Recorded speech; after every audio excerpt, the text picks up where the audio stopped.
ảo thì gì hờ lối yên đà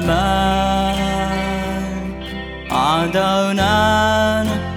này ni pha giòn mỗi con đâu gì chiều nan si biếng so đã gan si biếng nan cho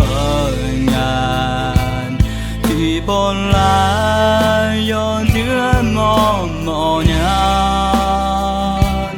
mà nương gan ghé theo nan si biếng so nan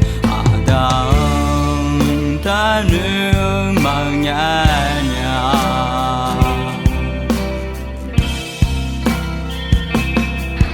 đã là này pha khứa con đã thế sao mà phải cả man mà ghé nhắn đi nan nai xin man cả sang ngàn si cả mưa ghé nhang này đi mưa mưa sang còn đi si lên gan chỉ ai mà gần na nhang giang cơn lan nan si cao nan mê biếng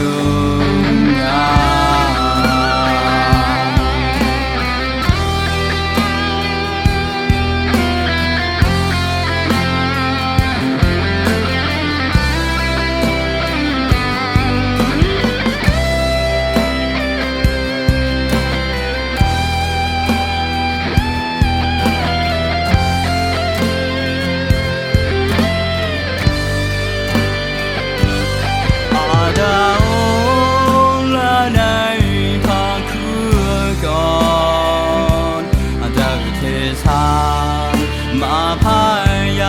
cả mẹ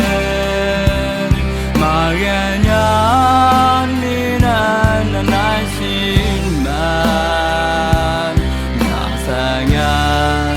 chỉ cả mưa ghé nhang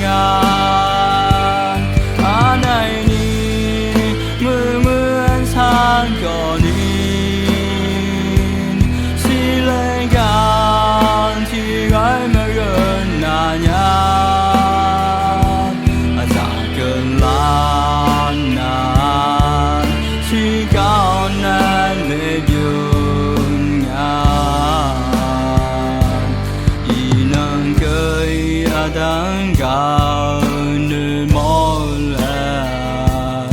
thì còn lúa ya gió nương nơi nhang